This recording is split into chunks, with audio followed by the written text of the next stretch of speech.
NetEase's Marvel Rivals is going on its second year, season 9 of its content, still giving characters plenty to choose from the Marvel Universe.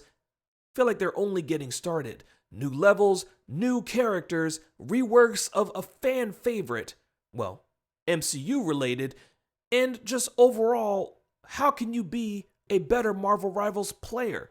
Wavy and I are joined by two special guests to get into those details, our favorite character picks, and just an overall conversation about what brings you in to Marvel Rivals. Let's get started.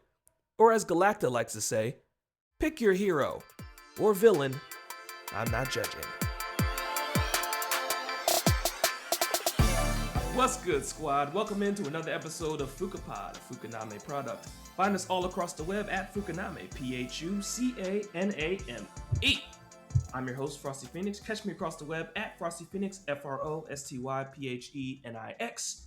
Voice acting, video games, all that good stuff. Here with a usual squad spec and guest squad specs. Squad, introduce yourselves and where people can find you on these interwebs. Was goody, y'all. You already know. Y'all hearing the voice of Wavy God right now. You already know. Follow me on X, WAVII_GAWD. Or you can follow me on Instagram, WAVII_GAWD_ different places, you know what I'm saying? I'm still judging you on that first one. I don't know why you're still over there. That's cool. Hey man, X, Twitter, whatever you want to call it. It got a lot of backlash right now. I don't really use it like that much. I'll be using Fukunami and stuff, you know what I'm saying? But you already know, follow Fukunami everywhere on Twitter, X, every social media platform. But it's 5 stars on Apple and Spotify podcast. You already know it's a sneaker lover, anime watcher, video game player. Got like Forrest said, we got two special guests today with us. So I'm gonna let them introduce themselves and stuff like that. You know what I'm saying? Word. I don't know who's going first. I guess that's me. It's King Dizzle out here on the ones and on the twos as well. Man, we go way back, of course. Frosty. We already know the production credits. You can find me on social media. Make sure you find me at King Dizzle Games. King Dizzle Games. What we do is we go over game guides, especially for Rivals. We're going to be branching out to some other games, but right now we're doing game guides on Rivals. So make sure you give us a follow over there so we can spread the love about all the knowledge and information in this community that there is, creating better players. That's what we're doing over there. King Dizzle Games. And what's going on, everybody? It's your boy, Lonzo Starr, your favorite CEO and founder of your favorite comic book company, Concrete Comics. You guys can follow me at Lonzo Starr on IG, Facebook, TikTok. You can also follow the brand at Concrete Comics on Facebook, TikTok, Instagram, X, all the above, man. And y'all know the vibes. You know what I'm saying? Always. I'm going to take the time, first of all, having my best friend here, who I worked in radio with in the podcast setting. I'm going to tell you how many years I'm trying to figure out how to get this man on this show. Same thing. The code has been cracked. Same thing. The Da Vinci Code has been cracked, baby. Same thing for the homie up top, CEO of Concrete Comics. We're definitely going to have a conversation in general. Just always want to talk about indie comics and just the way the scene's going on.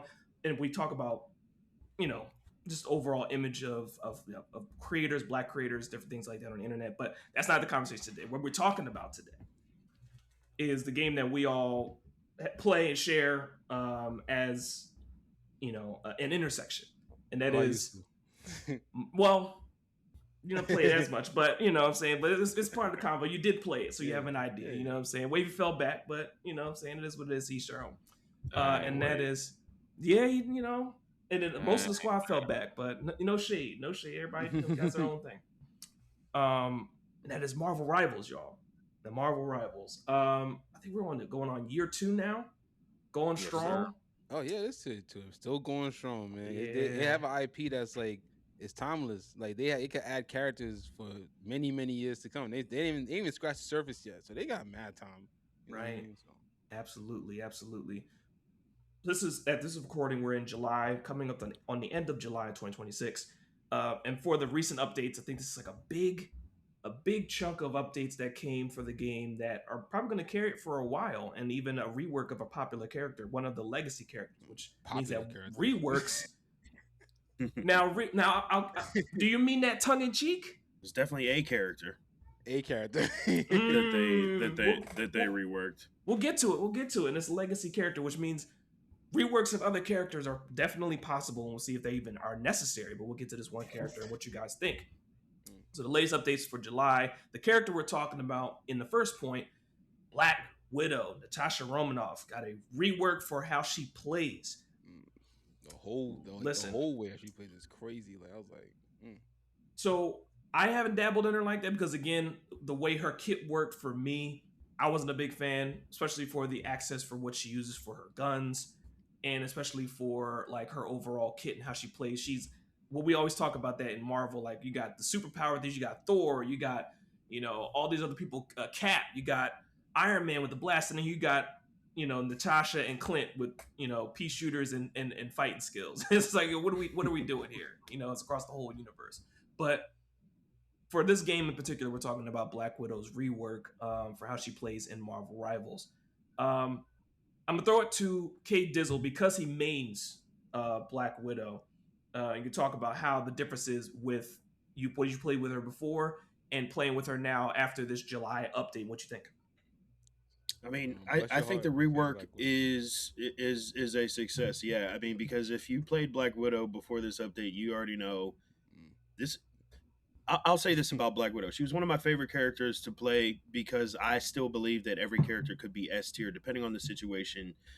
The problem was there wasn't a whole lot of situations where the old Black Widow, if we want to refer to her as that, there wasn't a whole lot of situations where you could extract value, or you had to be of the absolute top tier skill level of Black Widow in order to extract value. That's how I look at a character. Like how can I get value out of them? Not necessarily what can they do, because if you look at that, yeah, Clint and Natasha are tremendously underwhelmed in that capacity, but it's about what they can do, right? They're poke characters.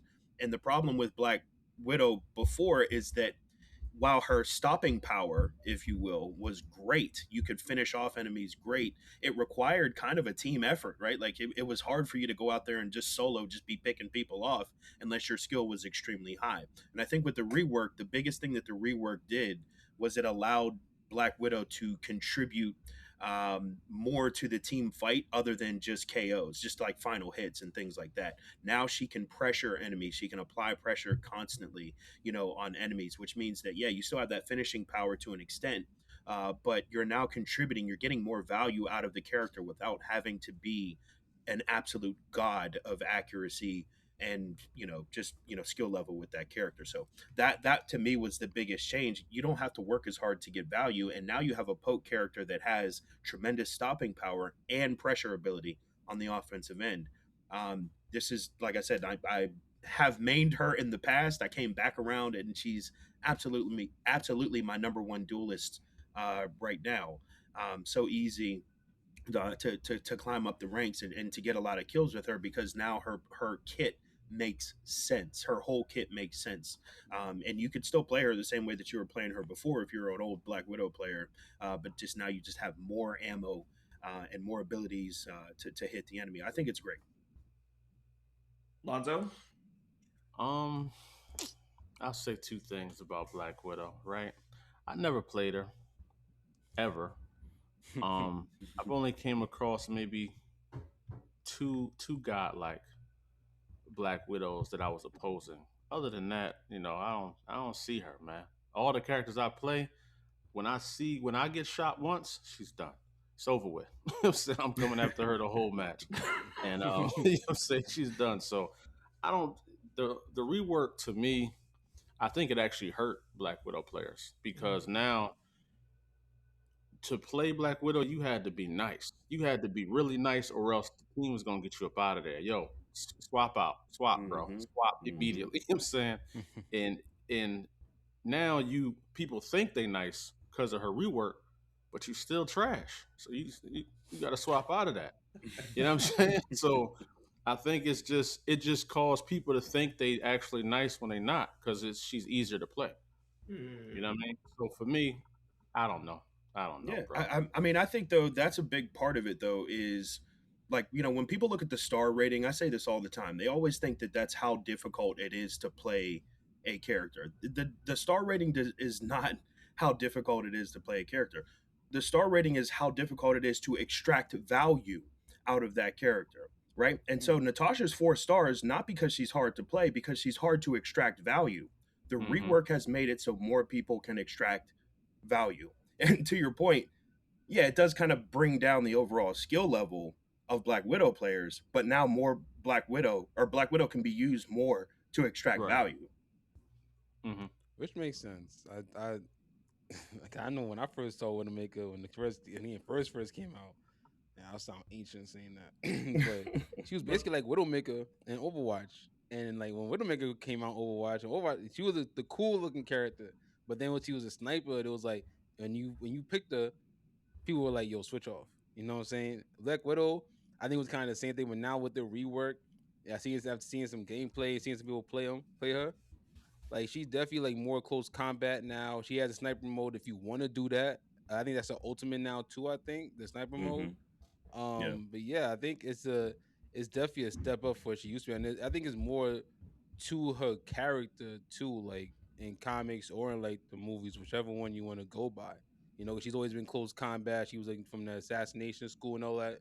So like it definitely her kit now definitely like it goes with the character now and everything. Like the sniper thing, like it's cool, but yeah, I think you can get more use of her now from what I see when I see people play her and stuff. So I mean, I would think she's still like not the strongest, but I mean, it's still a step up. At least to me, it's still a step up. You know, That's She's what- what it she's looks like. good when she's paired correctly. I'll Okay. say that. If you got a good, if you, it's just like when somebody's playing like a Black Panther. For the Mm-hmm. Black Panther to be good, the team got to be doing something to keep attention away from him. You know what I'm saying? So if we not doing our part and we got a Black Widow and everybody knows where she is, she's cooked. You know what I'm saying? Yeah. But if our team is doing right, if our tank is applying that pressure, keeping them on the front line where they gotta like stay there, so then our Black Widow or our other DPSs that are backliners can sneak around, Hmm. then you good. So it really takes a team to extract that value. You know what I mean? If you know who's on your team and you say, all right, you Black Widow, I need you back there. I'm gonna do what I do in the front, but you got to pick off them healers. You know what I'm saying? Do Hmm. something. Okay, So so she could like be used as like a flanker and stuff like that. She could flank a team and stuff. It's a good hmm flanker, and I mean, underrated part of the kit, especially with the Phoenix team up now. She can melt a tank. I mean, if you think about the way that Rocket, is underrated as a tank melter. A lot of people just hold that left trigger or hold the heal button, and they forget, about his offensive abilities. Rocket's a tank melter. It's not necessarily that his gun is OP, but when you're that close and you have a firing range that's that high, that means headshots really are to your advantage. Now Natasha is that way. When a thing comes into your relative medium range, right, where he can't swing and punch you, but you're close enough to put that dot onto his head and click 3 or 4 times, suddenly that tank's feeling a little bit different about that situation, to your point about, close range combat and things like that. So I think those are ways that with the old Natasha, you could not get value. If the thing is within, 1.5 arm swings of you, you're cooked. You're pretty much done. Now, in that very same situation with the rework, Natasha is to the advantage, right? Because she can apply more damage than Thing can inflict within that range. So those are just, again, ways that you can extract value out of these people, out of these heroes rather, so that you're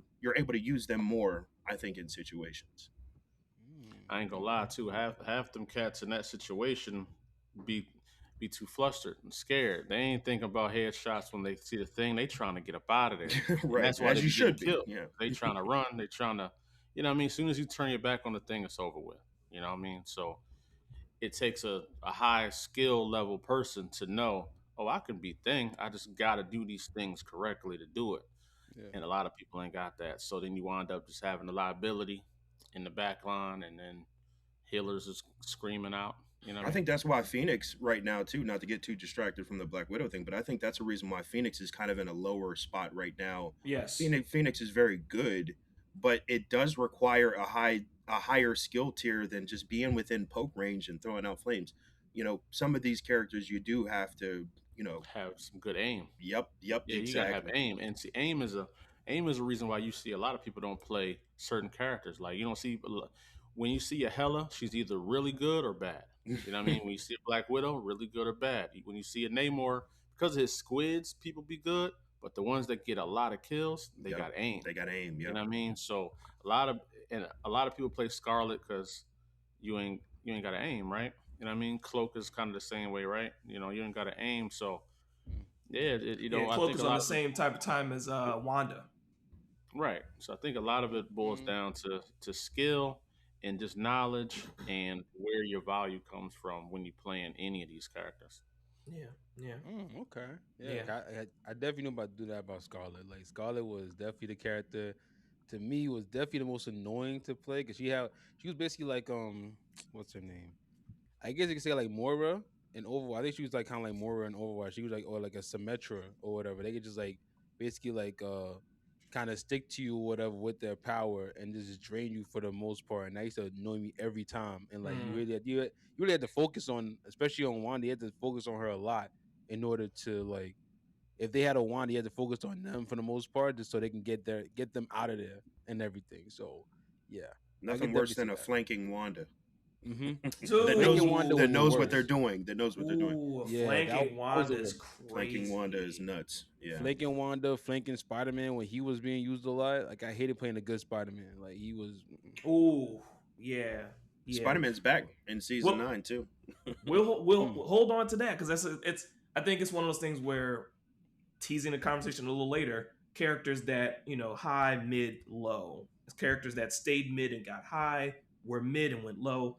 Various things. The Spider-Man, I would say, is definitely one of those characters that stays mid to high, but you could be really bad with him too. But that's a whole other conversation I entirely. mean, yeah, that's definitely a thing. Like that's why Yeah. I never The played Spider Man. floor is extremely low Yeah, on like Spider Man. if you're not pedaling the right way, doing the right things, even me, I don't even bother touching Spider-Man. Like I don't.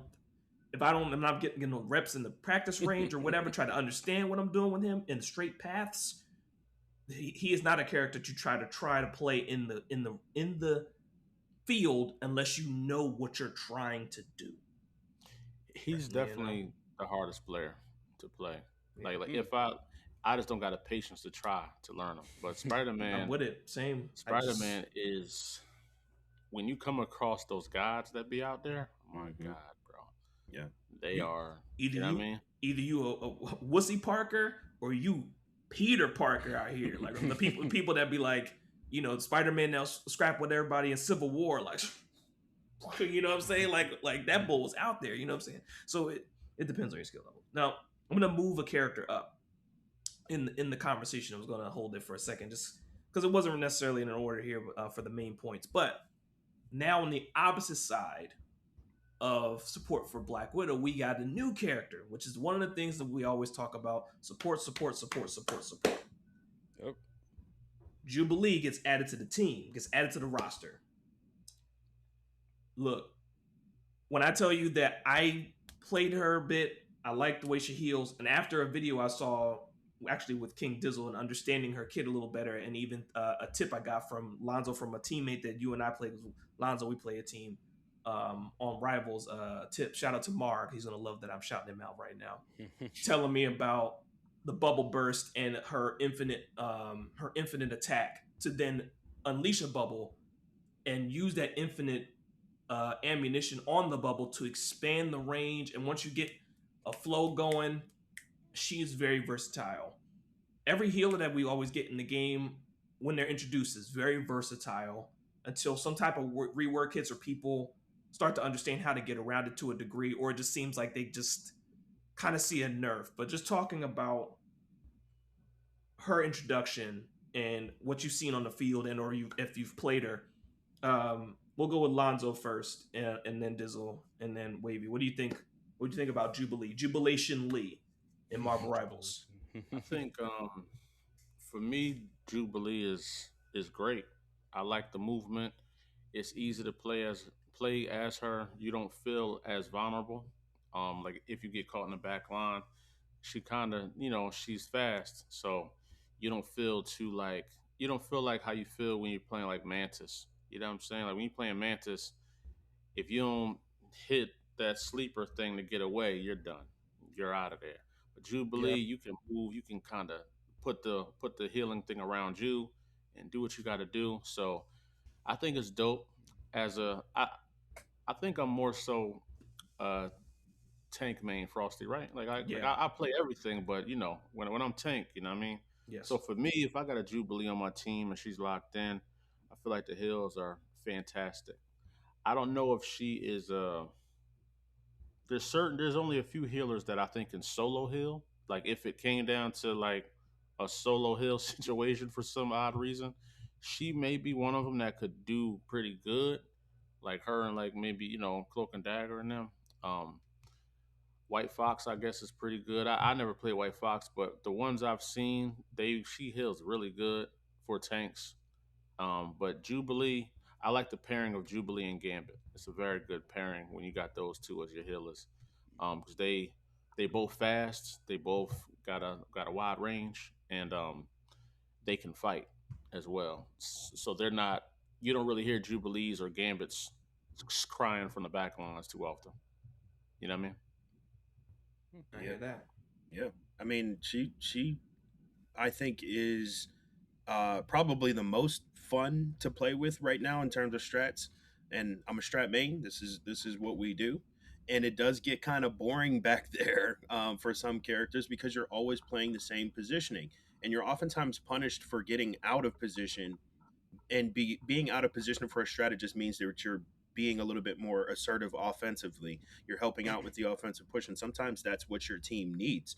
As a strategist, you kind of got to be more like a point guard in basketball too. So you want to set up the offense, right? You're directing and you want to set up the offense, but your scorers are going to do what your scorers are going to do. Your big man's going to do what your big man's going to do, right? It's not necessarily your responsibility always to score, even though you as the point guard can score. So I liken a lot of strategists, to that strategy.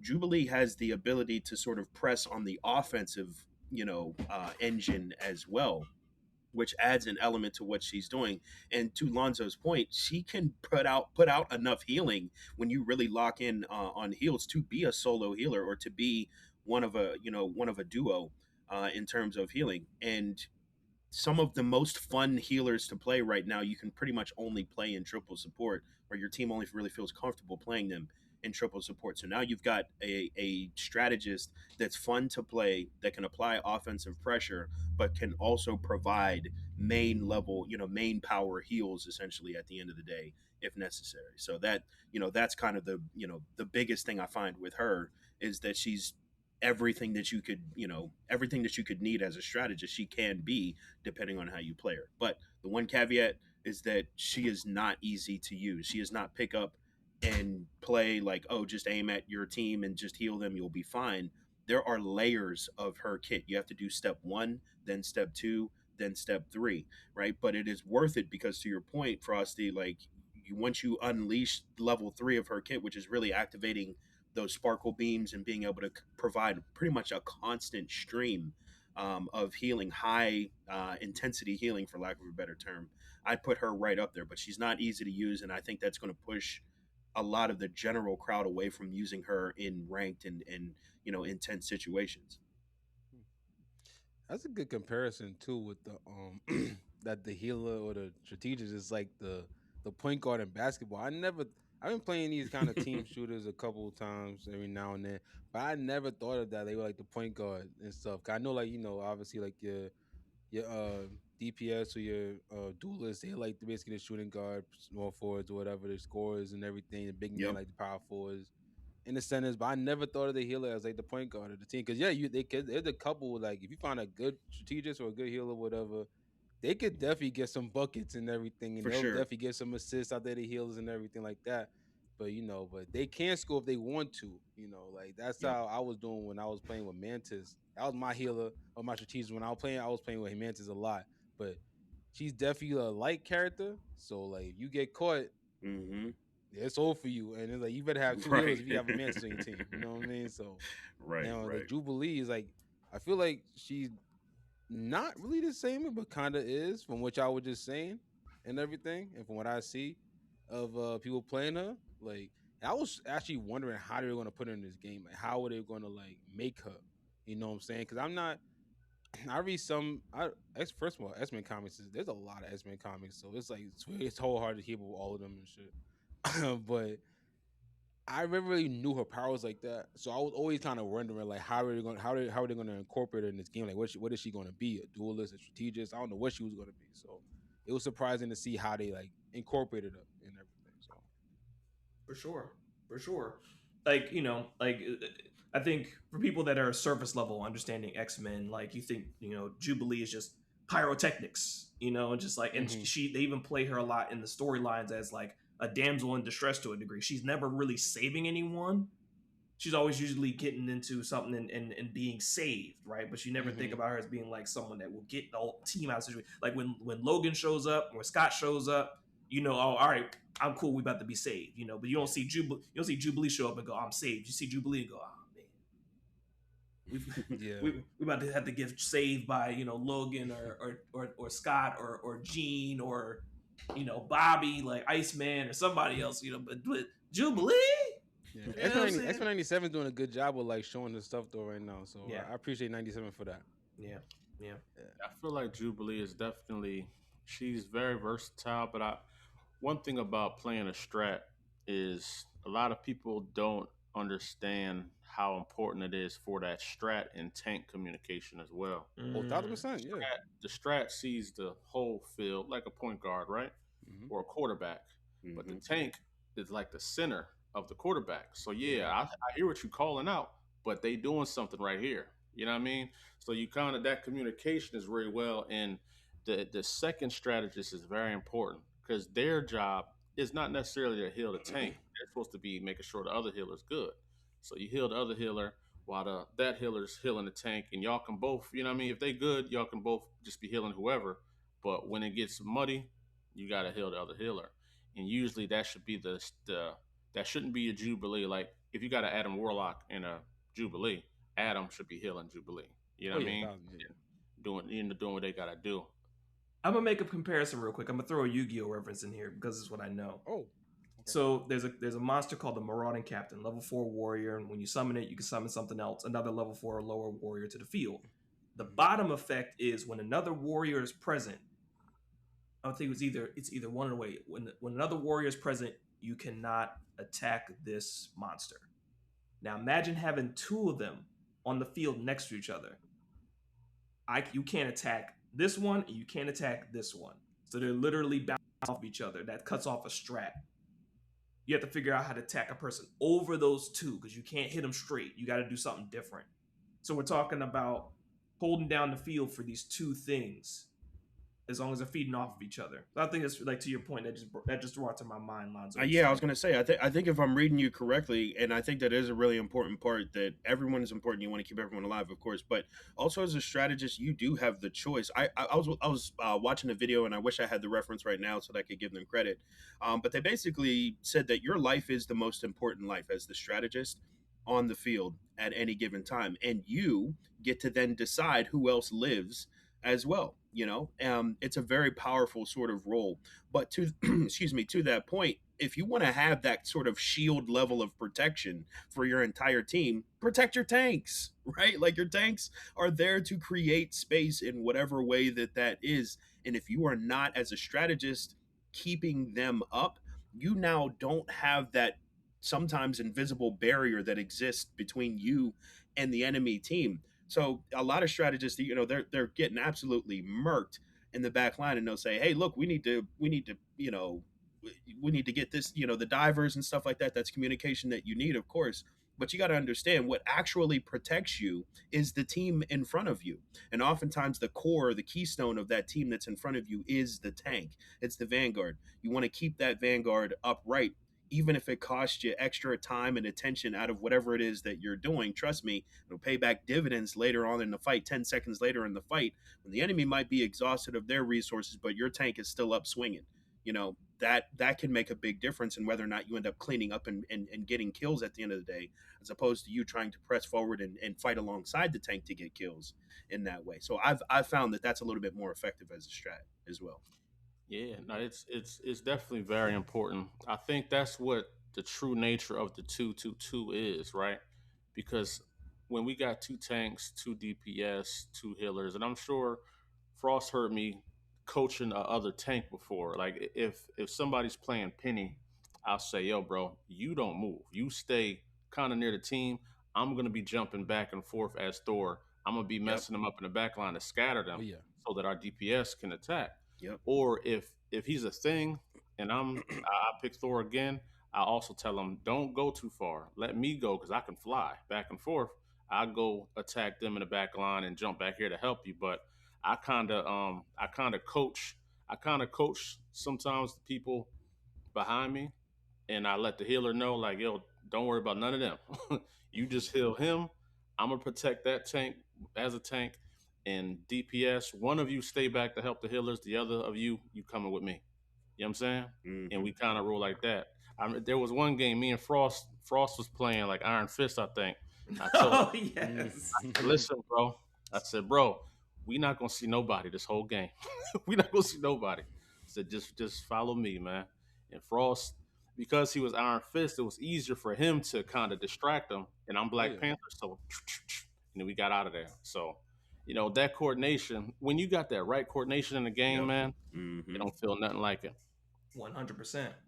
100%. Tanks is like that's how I used to play because my main was Thor and stuff. So but yeah, like that was like that's how he's used though. Like you're like definitely like you're one of the tanks, but like you get to go out a little further because you could like especially on like he does a lot of damage to like the Yeah. lines. You could do a lot of damage over there, but then he has the ability to like you can get back to the team whenever you want to. And then get some heals real quick. That's why I always looking like, yo, I need some heals, need some heals, need some heals, need some heals. But that's what you like learn from the basics when you playing any kind of team support game. It's like you have the healers, but then you have that healer that if you see a tank and a really fire tank, and then there's a healer like right behind it, It's a wrap. It's a pray, wrap. pray. It's a wrap. It's a Glorious. wrap. On top of that too, if that team's DPSs are like enforcers, like they're Oh, not yeah. even spread out. They're just over top of the healers, making Mhm. sure nothing gets to them. You can't do nothing. And in Mhm. some cases, that's when you can have one tank, 3 DPSs, and 2 Right. healers. Right. Because and it's usually when you see a tank like that, it's usually when it's like a Magneto or a Strange, because they're just protecting. They're not really out looking for kills. They're just like, we just gonna push through this map nice and slow. Take our time. Nobody's gonna die. You know what I'm saying? But Mm-hmm. when you see that, you need like the only strategy I think for that type of setup when it's like one tank, 3 DPSs, and 2 good ass healers, you gotta have like an Iron Man a mile back, Mm. and you gotta disrupt that. You gotta disrupt in there somehow. And if your team got a magic, she can just swoop in and get out of there. Because once you scatter them, it's a wrap. Another funny point is like when Lonzo and I are playing, and I'll be trying other characters. Like generally I'm in DPS, but I'll go support is where I stay. Now if I go tank, I go a different direction. The funniest points are always when we're pushing and we're doing the thing, and it's between myself, Lonzo, Mar, and other homie Oatmeal, and we're communicating, and we're not pushing. Lonzo will go, Frost, I'm gonna need that Iron Man action, bro. Like calling a strat, and I go, all right. I don't know. I don't believe it's going to change anything. I hop on Iron Man, change up, and I'm like, damn it, Lonzo. He'd be like, it's what we needed, bro. Like it's sometimes it happens, man. It's like every time I hear that now, I laugh because we'll be trying to push. I hear Lonzo go, hey, yo, Frost, we need that Iron Man action, bro. And I'll be like, like calling it down. You know what I'm saying? Just being specific about what you know you need at the time. I can't get in to where I'm trying to get to because maybe it's a penny or something that's holding me back. So I know once you start shooting, the healer's gonna try to scatter, and now whoever I'm looking for, I'm gonna get them. You know what I mean? Strategy. It's almost like it's a team game, you know. What? It's not all about me, 5 DPS and 1 healer for some reason. Right. With a direct message talking about, hey yo, change. Switch. Everybody Hey, yo, change. swap off whatever you're doing. I'm 31-0, but my team's losing. Like what? Team is It's a team team is game. Who would getting have thought? That's cooked. crazy. Team is getting cooked, but I got 24 4 kills, man. 24 kills, bro. Like, what are you gonna tell me? You can't say nothing to me. I used Ain't to nothing. hate those kind of people out there. I used For to hate real, those kind of man. people. Like I got 24. All right, so what clearly it's not you're not contributing to the team though. Like you know what I mean? Right. Ain't nothing worse than when you see somebody complaining no hills, and then it's the end of the game, and our healers was like 30K each. You know what I'm saying? 30K each, and we lost. Our healers was wilding. It's like, bro, you not a tank. You Yeah, wasn't getting yeah. that. Try You know something what I mean? else, man. Period. So 2 points I know before we get to the fun questions. Marvel Rivals started off as a PvP game. Is what it is at base, but it has PvE elements now, especially with like the Blood Hunt game that you can play with vampires. Tunes, I believe you're telling me about Ben Grimm's thing where you can go to a club or whatever. And then there's another one update coming up by the time this episode releases.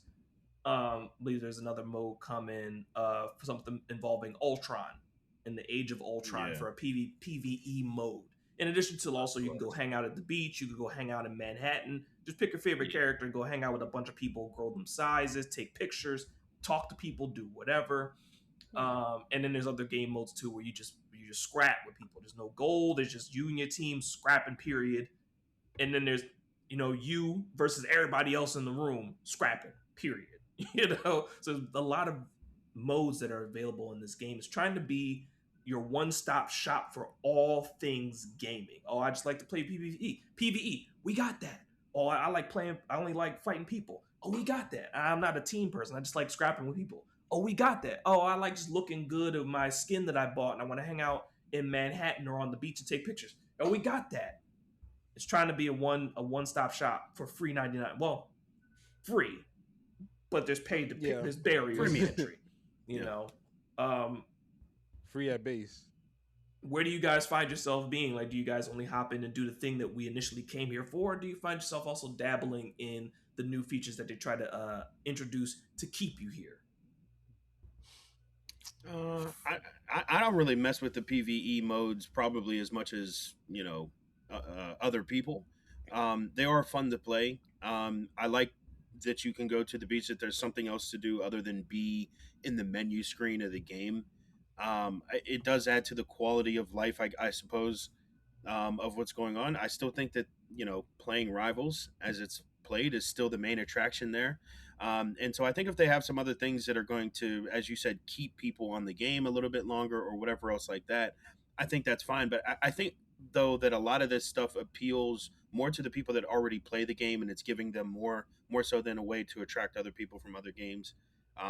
It's just something to do while you're on the game, and just something to give to the people that are dedicated to the game already. But I'm not super crazy about the PvE modes. We'll see about the Ultron situation, but it's something, I suppose, to do. It's a mode. It's a mode. It definitely exists. I haven't been crazy about any of them, and some have been better than others, but overall, personally, I haven't been crazy about them. Mm-hmm. I feel like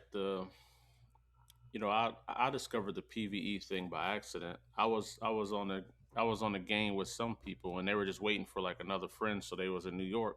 I said, let me just walk around. I was looking at the different little clubs they got. They got like a dance floor. You can just dance down there. And there was another section that's like called Ben Grimm's Club, and it's like a ring. And next thing I know, I got challenged by somebody. I said, damn, let me check this out. And it was just a 1v1. But it was dope the way they did it. It wasn't like I didn't see who they were picking. So you pick like 3 characters, and then it just counts down, and then whoever your first character is, that's who you show up in the ring as. Then you just fight. But you got all your powers, all your specials that you got to use. So for my first fight, I picked Loki because I'm like, I'm gonna just go invisible and just do what I do. And they picked the Psylocke, so it was a dope match. It was a lot of invisibility and planning, but it didn't take away from the game. And then when I was done, I just hopped back and did the regular game. I feel like that was perfect. I don't know if creating like a whole PVE, like a whole section for it where people can just click it and that's all they do. I think that's a little much, but kind of like what King Dizzle said, it just adds to people being bored, waiting for their friends. They just waiting for the lobby to fill up, or maybe they, you know what I mean, something's happening. They just go and go collect something or go try to win some prizes over at the beach or do something. So it's fun. It's kind of like Fortnite, I guess, because Fortnite be having that stuff too. You know, where they be having little section you can go in and get free XP for just spinning a wheel or something like that. So I don't mind it. I have no intentions on doing none of those other game modes because I play competitive. I ain't got no time for nothing Right, but the right. game. Yeah, So yeah. yeah, I dabbled in Blood Hunt for a while. I haven't gone back in a while, but I did like it for what it was. Especially, of course, the mode is made for Blade, and I definitely practice with that. I'm picking up Blade as a DPS for my general purposes, but when I played in there, it was definitely made for him. You could play as Blade, Thor, Punisher, Squirrel Girl. Magic, Squirrel Girl. Yeah, I think yeah, I Squirrel think it Girl's is one of Squirrel them. Girl, right? Yeah. Magic, Squirrel Girl, and I think Jeff or something like that. It's not everybody. It's not everybody in Blood Hunt, but just a few characters, and you can level them up and give them best extra skills, or you could customize them to be like, oh, all super all the time, no super at all, boost my basic attack, like that kind of thing. Customize. And the point is you try to get to the end to fight the boss at the end. I'm not spoiling necessarily for anybody, but it's like an undead character. I'm not going to spoil it. Very Marvel Zombies inspired, and it was very parallel with at the time of release Marvel Zombies releasing on Disney Plus. So you get a clue of what the boss is at the end from that. So, you know, I think it's interesting that that's there, like the panel said so far, and then when Wavy weigh in a second. I just think when we're talking about free games and what's offered in the conversation that we're also talking about now, I just find it interesting that everybody's starting to try to stretch the range of being more than just the thing that they brought to the table. Just trying to, spice up the gumbo a bit to make sure you stay for a little bit longer. Wavy. Mm-hmm. Yeah, I mean, from what I hear right now from you guys, it sounds like y'all just here to fight, and that's it. Y'all here to right. fight. Yeah, I try to get these ranks up and all that. But I mean, from what these PvE modes, I mean, it's Marvel Rivals being like Frosty said, they trying to have like the one stop shop for everything, which that's how you're supposed to do as a game. Most of like have the PvP mode, which was your main thing, but then you have the other modes you just want to chill out, have a good time, but you're still on the game. That's what they really want, and it's a good strategy and all that. Like I know Blood Hunt, that seems pretty cool. Only doing certain characters. Even before that, they had like the limited time modes, like the Jeff the Shark had the mode where everybody used to everybody like choose Jeff the Shark and you're just having the all out Jeff the Shark mode, and that was a long time ago. I think that was a Christmas or something like that. Yeah, it was Christmas thing like Or Halloween, last something year, like 2 years that, ago, yeah. when it first came out. It was a minute ago. Yeah. And it was like, they're doing these timely modes, so that's I'm pretty much like I get it, you know what I'm saying? Because it's like, yeah, I mean, that'll get people back on the game. They have a limited time mode, just have a different kind of modes. That like if people don't want to like, especially when if you're on rank for a little bit, a lot of sweats on there. I already know there's a lot of sweats on there and everything, and they just want to take a break for a little bit. We just go on this PvE mode real quick, get some computers, some bots, whatever, and just can unalive them real quick for a little bit. Actually, have some fun, and then after a while, then you get back on ranked, and then we'll see what happens there. Get your warm ups in. Exactly, get your warm ups in for a little bit. Get your warm ups in for a little bit. Get your practice mode in. Get your shots up. And then when you're ready, get in the rank. And it's time and now it's game time. So I get why they do that, the PvE and the PvP. I think it's really good because it's just basically what Overwatch 2 wanted. That's what they wanted. You know what I'm saying? We talked about that before. That like I think personally that Marvel Rivals lit a fire underneath Overwatch 2. Because Overwatch 2, even when they were developing, they were talking about having a PvE mode. People were hype about that, and they scrapped it. And it's like, all right, but you still launched it as Overwatch 2, but it's the same with Overwatch. Like, now, and we've talked about in the previous episode. Now it's what? Now it's just Overwatch. He took 2 out. It's like, okay, so y'all acknowledging y'all are wrong. Okay, got it. And then, but I think Marvel Rivals now they got everything that Overwatch should have had: PvE mode, PvP, the endless characters, and I don't think it's gonna stop anytime soon. But yeah, the PvE mode, I think that's a good strategy just to have. You know what I'm saying? Like, yeah, I have no issue with that at all. Like, I think it's good that they have it. Like all of them too. Like it's crazy, actually. Crazy. It's crazy. Let's see. So the fun part of the conversation now is we've been talking about strategies. We're talking about what's available in the game, our thoughts on different characters. We're talking about Black Widow, Jubilee. I didn't really get into them because I didn't study them. I kind of took a break, but it's like I think the editions before this were like Black Cat and White Fox. Mm-hmm. And Black Cat's really interesting because she's trying to be like a multi situation going on with her jewel that gives her like multiple powers to access. I think she's definitely a certain skill ceiling. And then White Fox, see her a lot, is definitely an optional healer as well. But I haven't seen a whole lot. I've seen good ones. But I think Jubilee being the latest and Black Widow being the reworked part of it is You know how that a go big when piece new of it. character comes out and one starts playing it for like a long amount of time, and then they goes back to the regular. You know, Mhm. how that go.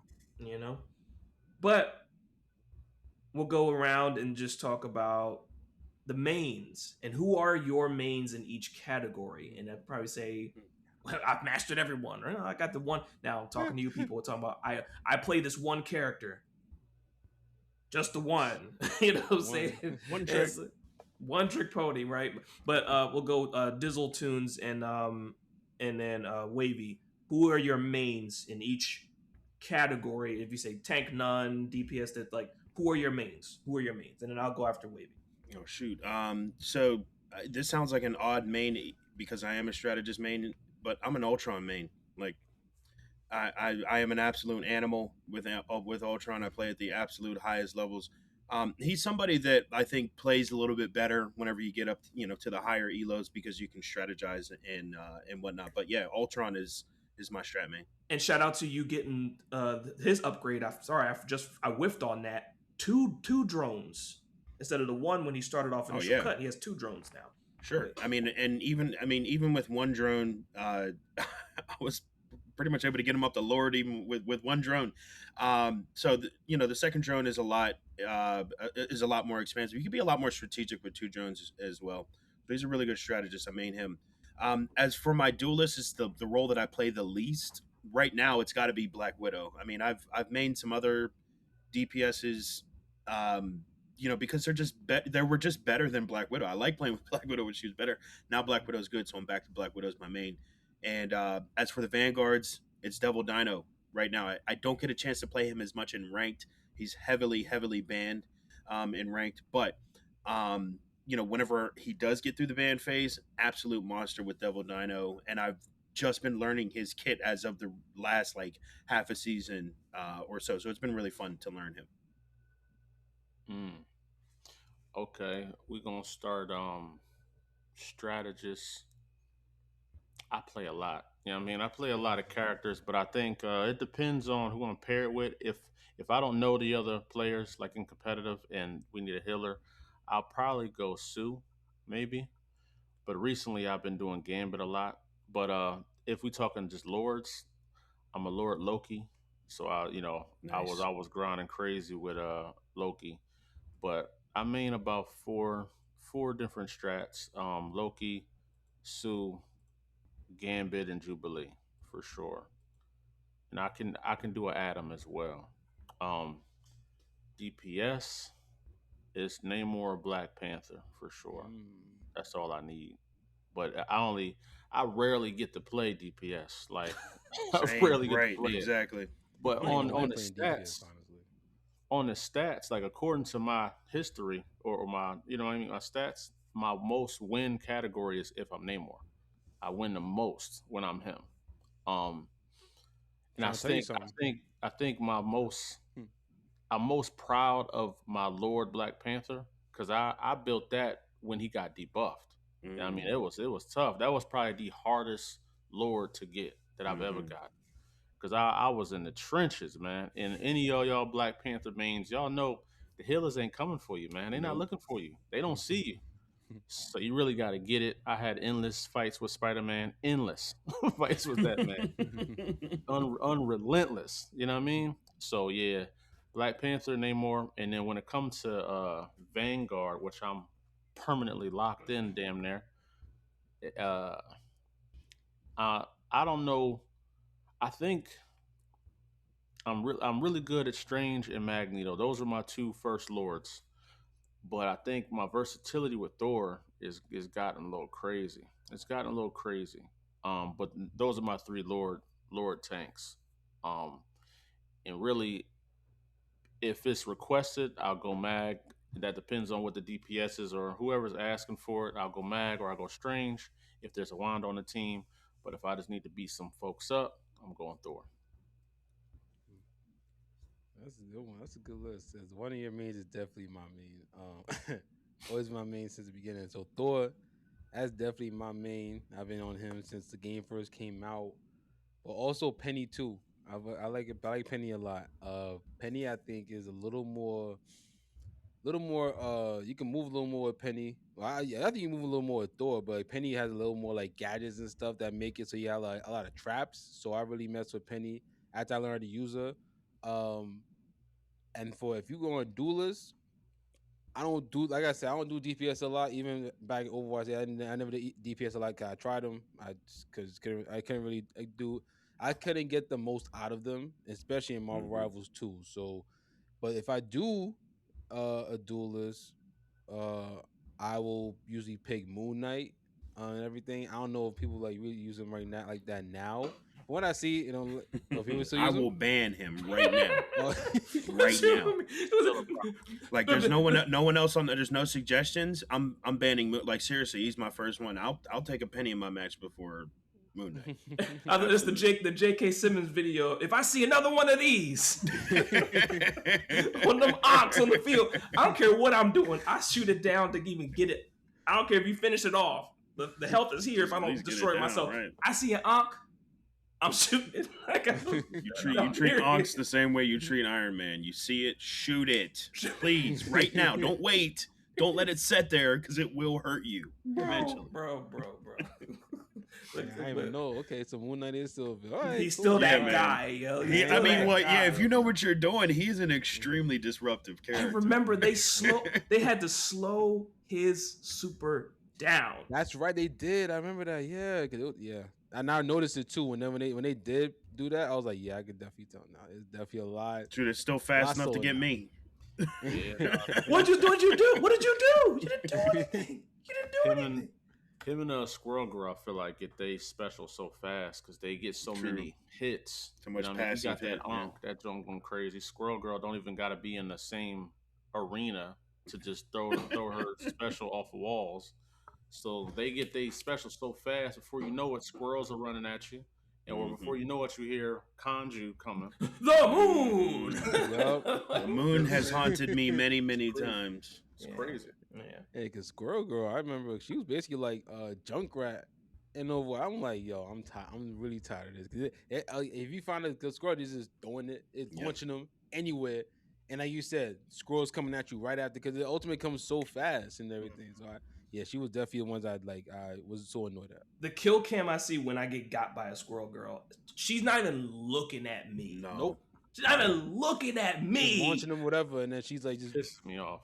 What? Especially if everybody's in one spot, don't let a Squirrel Girl just be off in the over on a cliff or whatever. She's just launching them in that same spot, and then I ain't gonna lie. You know what kill cam feels personal every time I see it is when somebody's using a Hela.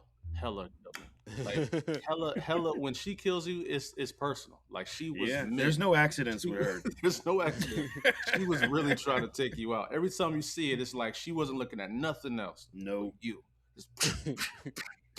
You're like, damn. Well, except I would even see even then with the squid boost with Namor, and when you on the spot, the squid pops up and finishes you off. You know what I'm saying? Like, the squids is relentless, man. I actually, you know what's crazy? I didn't know how to play Namor at first. It's crazy how certain characters teach you how to play other ones. Yes, right? I agree with that heavily. I wasn't really I wanted to play Magneto when it first dropped, but I was trash. So then I played Strange, and then I knew how to play Magneto way better. And then I wanted to play Namor, but I didn't know how. But I played Loki, and the way I placed my clones, I said, that's same as Namor. A turret is a turret. You know what I'm saying? So crazy how certain characters teach you how to play other ones. I haven't a lot. I'll get to that in a second, but Wavy continue. You said Moon Knight, you were on your DPS. Yeah, and then for strategists, like I said before, I use Mantis. That's what I was using before because like she was just like she was very free flowing and like she did a good amount of damage and it was a time. It was a time. I don't know if it's still like that, but it was a time that like everybody had a Mantis on their team. They were just basically DPS at that point. Yep. And then they, like it was like a DPS slash healer. You know what I'm saying? So it was definitely a time where it was like that.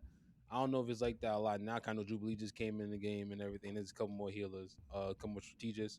So yeah, I was using Mantis a lot when I had her because she reminded me of Zenyatta from Overwatch and everything. So, but yeah, but those are my teams I would usually. So it'd be Thor, Penny, Moon Knight if I played Duelist, and then Mantis and everything. That's usually what I did. Okay. Tanks, my fallbacks fall into. I was a Cap main for a long time. I had abandoned him at one point. I kind of got to go back to him because I think I got intimidated for the fact that he's a tank diver. He can hold the line in the front, but he is a tank diver. Now that's a whole different subcategory, right? Like a subcategory. Like he's not a Thor where he goes in and moves the room around. You know, he's not that, right? He is very much like in the movies. He jumps in, pat, and keeps it pushing. But he's got a different kit, right? So I was very much Cap. I'd also main Emma Frost. Like that crowd control super is crazy. The thing I don't like is that her shield is really weak. If it was pumped up a little bit more, I probably would feel a little more comfortable.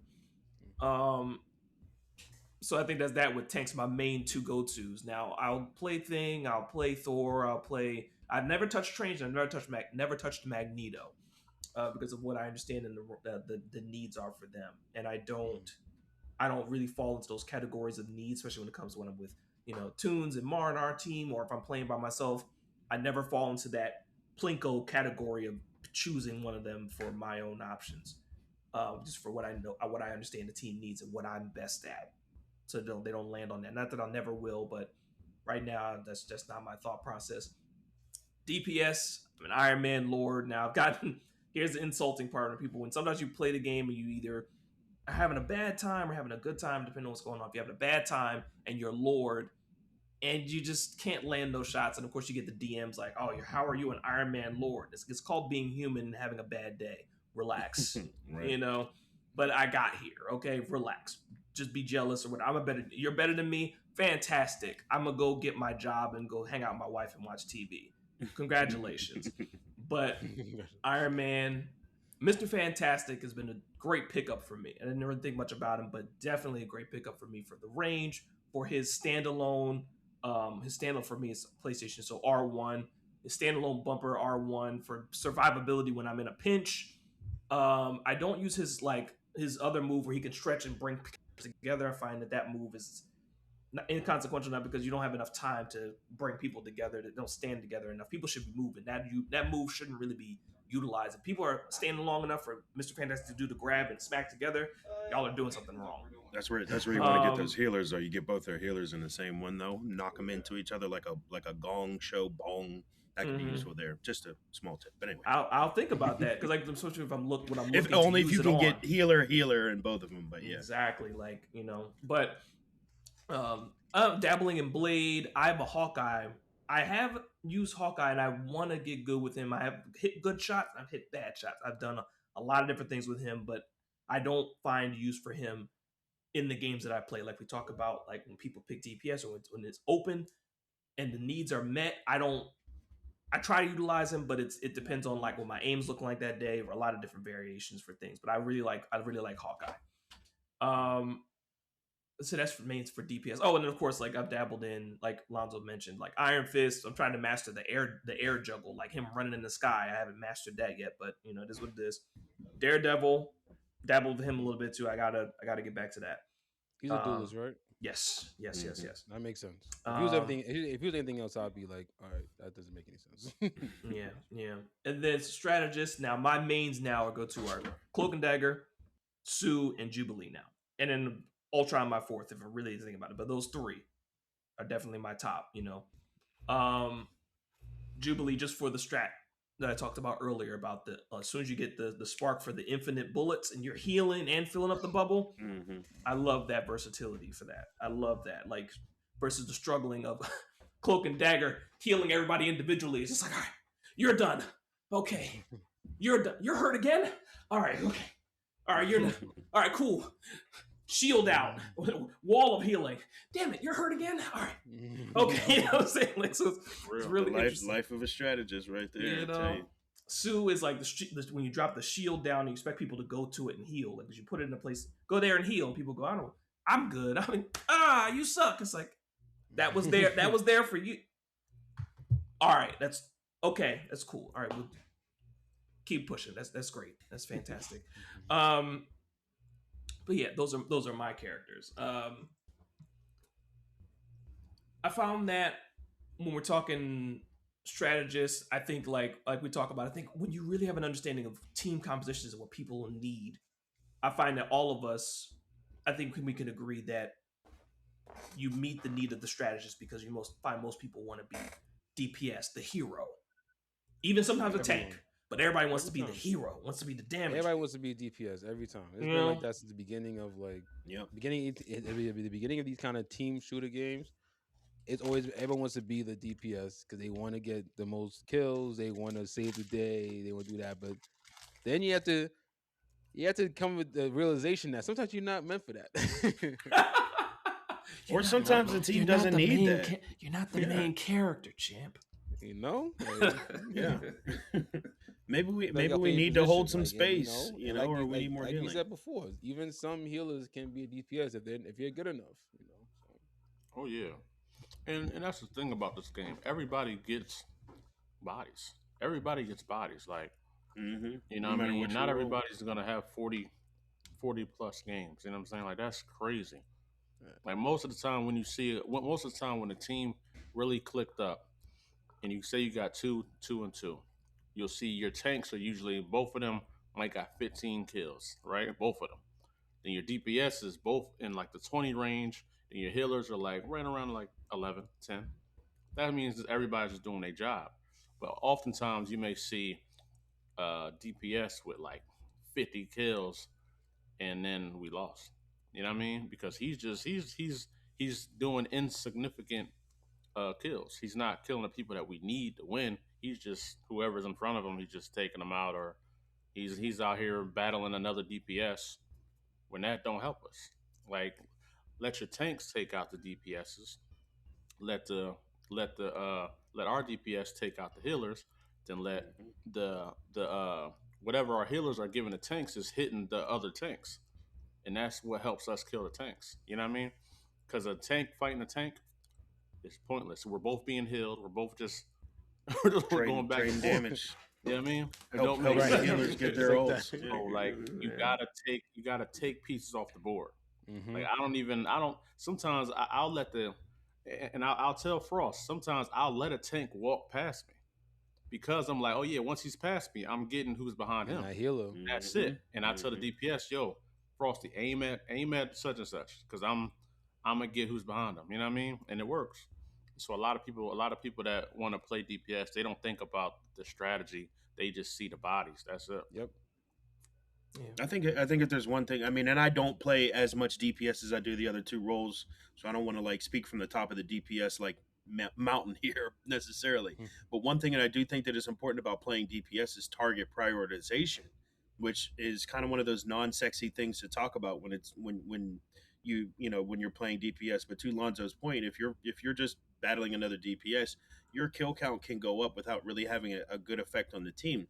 But a really good DPS, even without a crazy high kill count, can really kind of zero in on exactly who needs to be hit and when.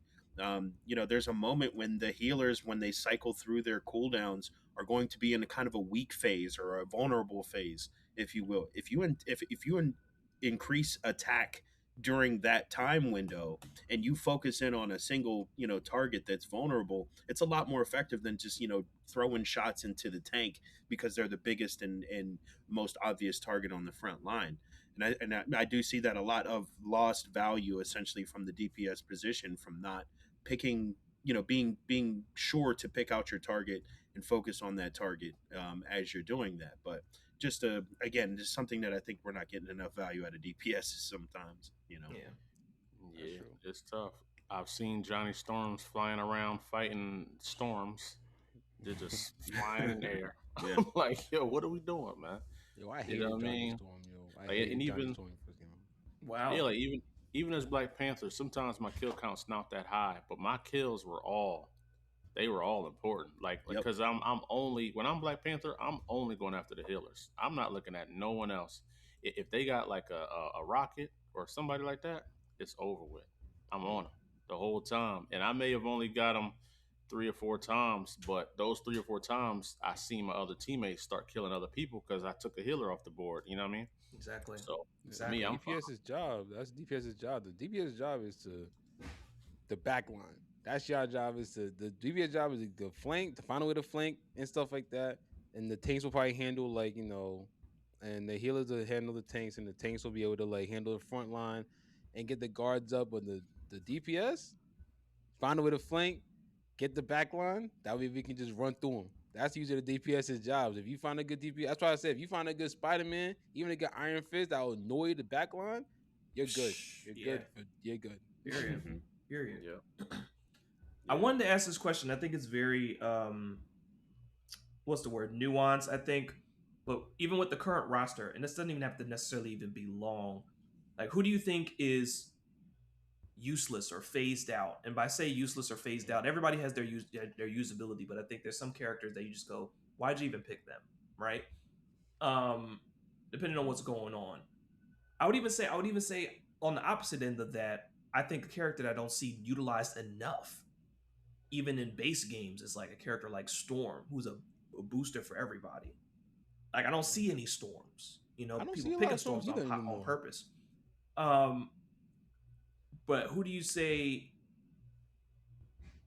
depending on the skill level, I guess, is you see the person pick that person and you go, why'd you pick them? If there's any character you see anybody pick it and go, really, like right now, you know, For me, no. no, There never is. I mean, I know this is an unpopular opinion because I think we got to be careful about the content creation machines that we watch with this Mm. game, because as in the case with any algorithm, it's going to attract more attention to the things that it thinks are main, right? There's 50 what 3 characters in the game right now, or 52 characters in the game, somewhere around that. There's a lot of characters in the game. Every character has value, I promise you. Every character is S tier, I promise you, if used correctly, right? But right now, for example, there's a dive meta kind of thing going on right now within the content community. And I would recommend people, by the way, learn a dive tank, at least learn a dive DPS. Dive DPS can be a little bit more complex and nuanced, but learn a dive tank, right? Because you're learning positioning and you're learning this, kind of special skill of peeling, of attacking, timing your cooldowns. There's a lot of really good stuff that's attached to that. But when we say that we're, for example, in a dive meta, it doesn't mean that, for example, there's poke characters. Poke characters are just weak. It just simply means that as players are using dive more, there's a higher percentage chance that you're going to run into a dive demon, for example, as a poke character, which might be a little bit tougher to deal with.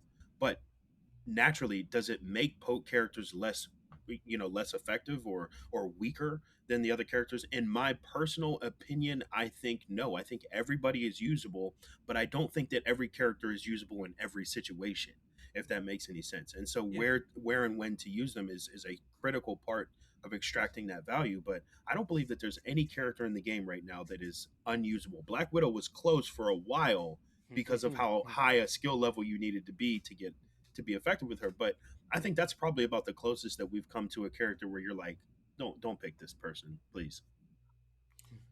I agree. I agree. Every character, even the characters I don't play, like I come across some characters that I never played before, and I'll be like, okay, I see why they used them. I think most of the time it is people just using these characters incorrectly that make you be like, come on, bro. Like who do you really play? But then there are certain characters that aren't good for certain boards. Like some boards Groot just don't make sense on, or Penny will just slow everything down when we gotta go get somewhere. Sometimes Penny is good once if we gotta hold a spot down, or we gotta stop people from getting somewhere. Same with Groot, but there's certain players that just don't make sense. Like for that new Apocalypse board that y'all were talking about, I knew my Namor was going to be effective if they had flyers because it's low ceilings. So my squids are always on the ceilings. Mhm. You don't even see them. So I'm just picking them off. So I know there's certain boards that I know I'm going to be really good on, and there's certain boards I know I got to lock in as maybe Magneto because there's so many points of access for them to hit my healers. Like for like an open board, you know, Spider-Man's going to go crazy. If they got a Spider-Man and he's good, he's dragging you off the map everywhere. Oh, I my mean, God. Mhm. or if they have an Angela. I mean, an Angela's open map. Angela's a monster. But a Angela. closed map, Mhm. Mhm. Angela's she's basically like a void in their team now. It's like if they had one tank. You know what I mean? Yep. Yep. I do have a bias though. I don't really like Deadpool, man. I don't know. It's something about what I Oh, see. wow, really? It's something when I see it, man. It just annoys me, man. I don't know.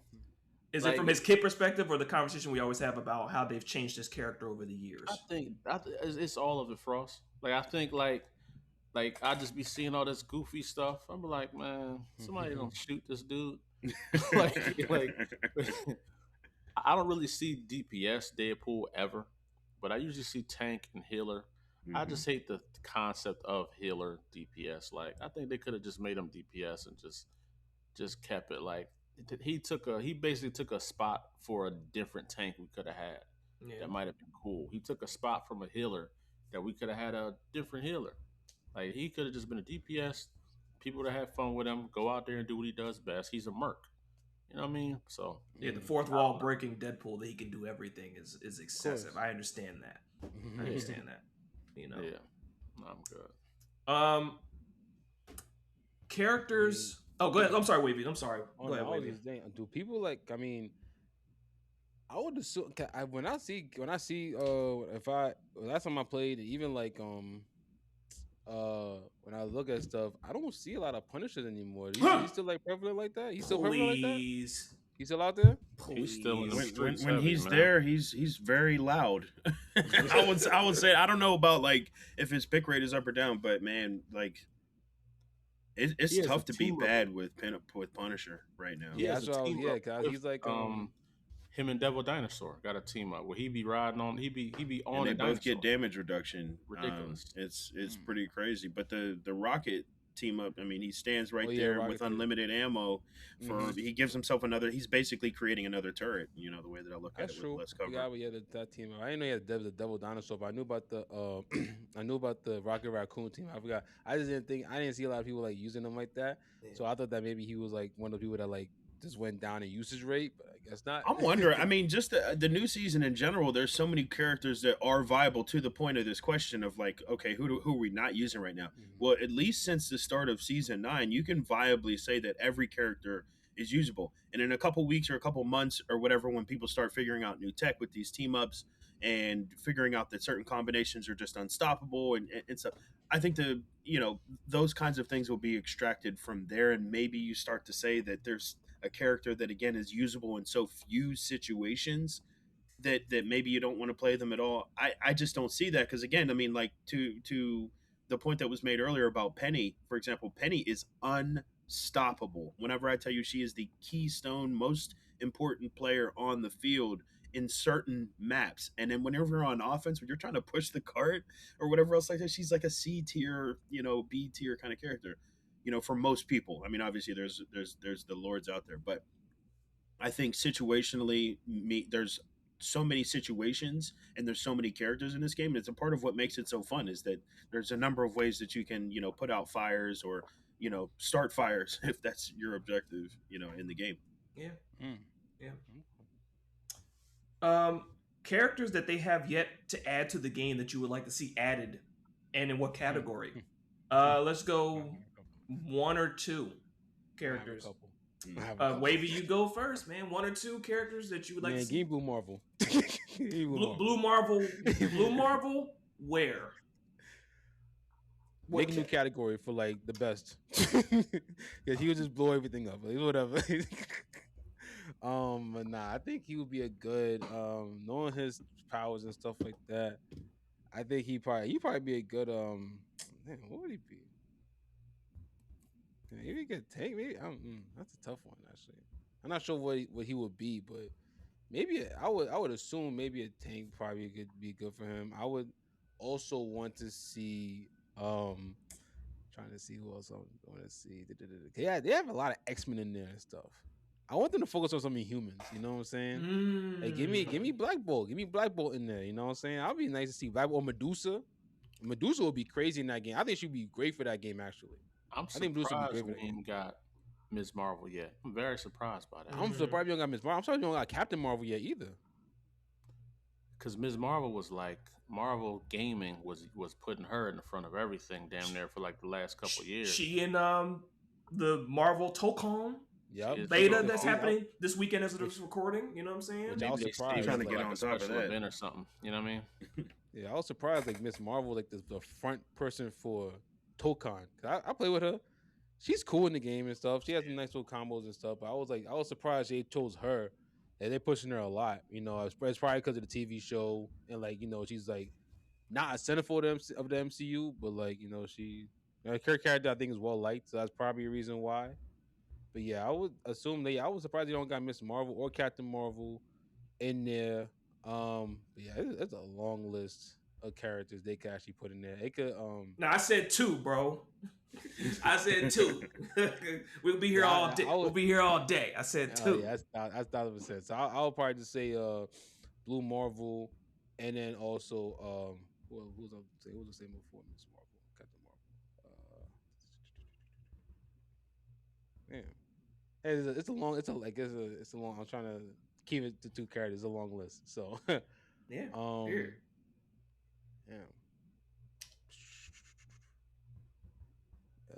Why isn't Luke Cage in there?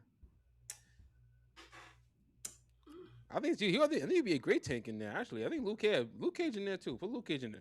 Him and Thing would have a really similar kit. I would feel like in some ways, but I think you could make enough variation on it with invincibility frames and stuff like that you could make that character really interesting. But I thought about that too about Luke Cage. Like, it seemed like it would do well.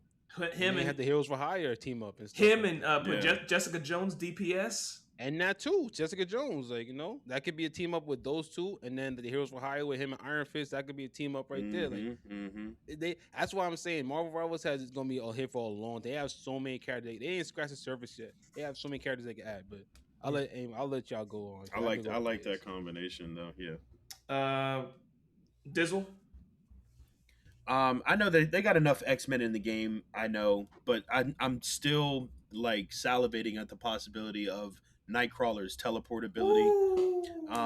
Like I think that being able to right now we have characters that can push you off of them. They can force you off of the map, or they can bubble you, or like physically push you off the map. We have Spider-Man who can grab you. He has to be off the map, but he can grab you and pull you off of the map that way. You can teleport people off the map. That's kind of more niche. But having a character that could teleport twice, ideally, and I'm just thinking this up, right? Like you grab the initial attack grabs the enemy, you'll be able to teleport to another place, release the enemy, and then teleport back or teleport to another location so long as you could see it, right? I think that this concept and this mechanic in the game would absolutely shake it up in a new way that we haven't really seen before. We have people that could be grabbed, we have people that could be stunned, whatever. But we don't have people that are immediately being zapped out of the fight and out of the battle. And for those that could be high enough skill with Nightcrawler, you'd be able to then drop them off of the map and then teleport back on with the right movement ability. So that's what I'd really like to see. I'd also like to see MODOK as a flying, floating tank, which would be I just think a fun character design. But to Wavy's point, we could be here all night talking about potential characters. Those are my top two, though. Those are interesting. Those are my top two. I didn't think about MODOK, bro. Lonzo? Yeah, floating tank, just like flying tank. I mean, Magneto technically is a floating tank now, but like a true up in the air. I did see some pictures of MODOK in game, so maybe. I'm hoping. I didn't want to believe it. I didn't want to get too excited, but yeah. And I love your point about Nightcrawler. Nightcrawler and Luke Cage were definitely on my list. But I think for me, I want to see Green Goblin. I just thought about him too. Green Goblin would be nasty as like a DPS, like a flying DPS that's coming out. He got his bombs he's throwing down at you.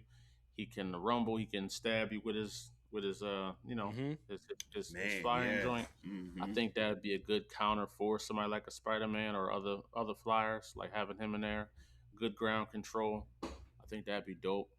And if we talking, there's so many characters, man. But I think we need Juggernaut in there.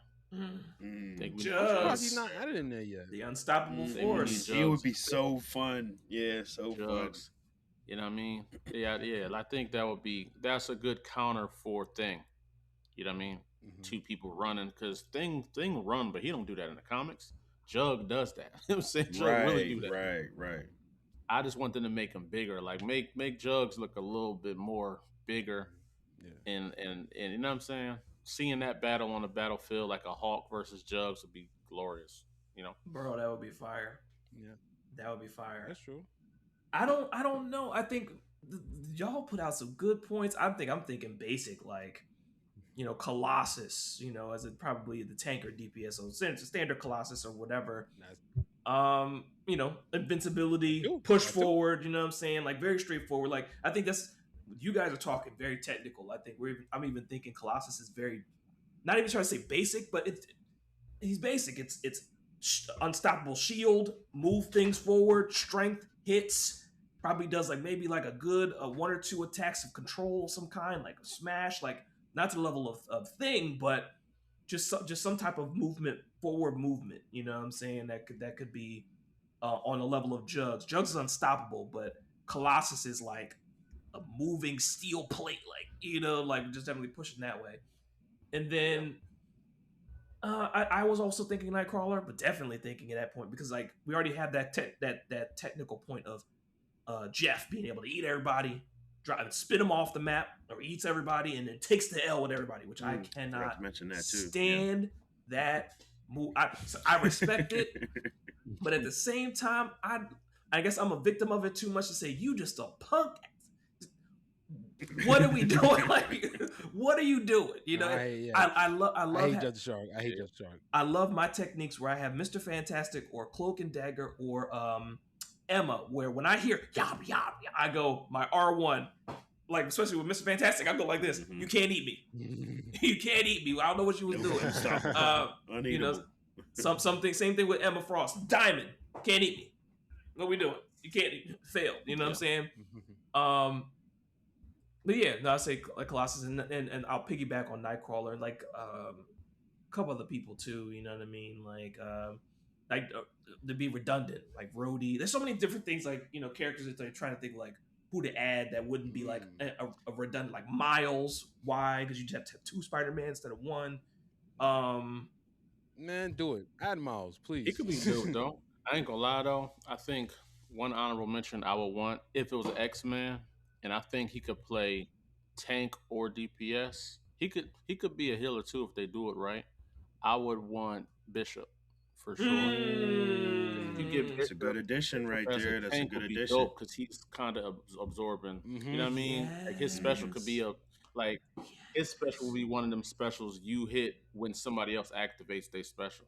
And then you just, you know what I mean? Because make sure he's protected. Because we already have that with Mr. Fantastic. He absorbs and redeals damage. So that's Bishop's main deal.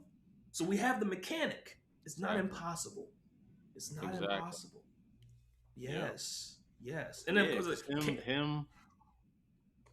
I was gonna say Cable, like so another was it guns or his spear that does a scimitar. Everybody knows a scimitar, Marvel vs. Capcom 2, right? And he's half Cyclops, so I-beam.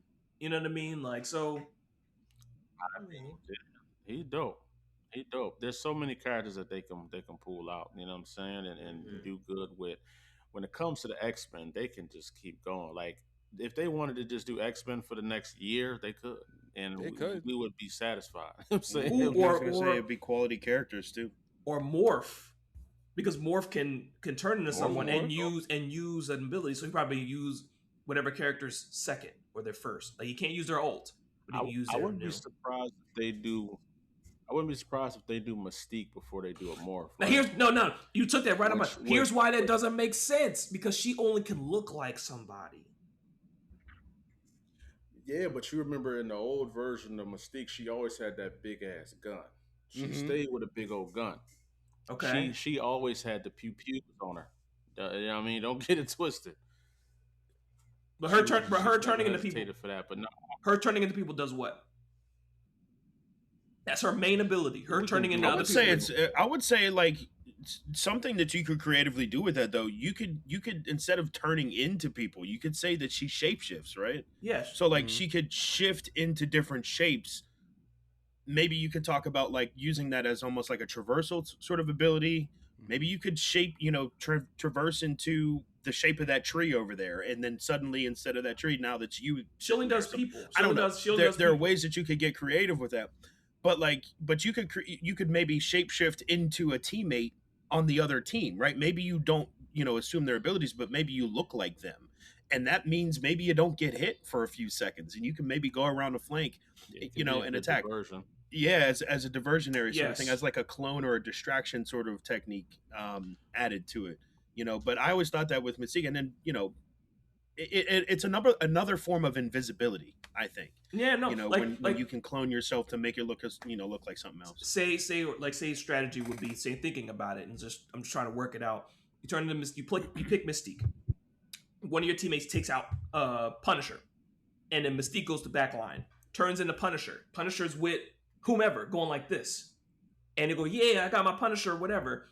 And then your other Punisher goes, all right, I'm coming back, guys. Another person's like, and look at you, and you go, Mm-hmm. you know what I'm saying, like blah blah blah. You know what I'm saying, like you There's strategy thought it was there. who. So I get it, but it'll take. I mean, especially with the Yeah, chaos, with the chaos is moving.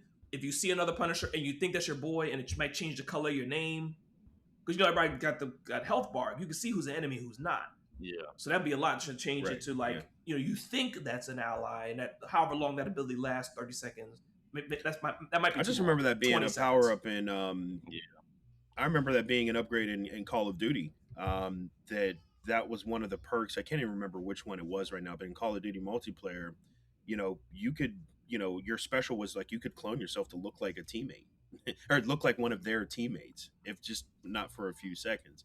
And that's kind of what gave me the idea for it. But like it's a tricky sort of thing because in Call of Duty you have seconds, like fractions of a second to react, of course. And in Rivals, it's still pretty fast, right? Like if you see a Punisher, Yeah. to your point, that's over there, and you're like, oh, that's my Punisher, you might turn your whole attention away from him and look somewhere else. And now that Punisher or the Mystique, forming back to her normal self, is now attacking you from an angle that you've intentionally turned. I'll be It just honest, gives too. everyone just a split second, something to think about. I'll be honest, I do that with Loki oftentimes. So sometimes I'll duplicate the person on their team so they don't know. They think that's their Wanda. Nah, that's me, bro. You know what I'm saying? And, you know what I mean? It's a wrap. Or like Jeff will be on their team and he just did something. So then I'll turn to Jeff and just take Jeff. You know what I'm saying? And then it's the same thing. So Mystique would be dope. I do think one that I'm curious about in the Sinister Six, I would love to see Dr. Octopus. Yes. Doc Ock. Yes. He's Yes. amazing intelligent, tank. he's smart, you know what I mean? He got them tentacles. I don't know how he would play. He could potentially be one of them type of tank type dudes too. Like however you planning for a MODOK, you could kind of plan him. Because we had the mechanic with Mr. Fantastic's arms and Penny's tentacles.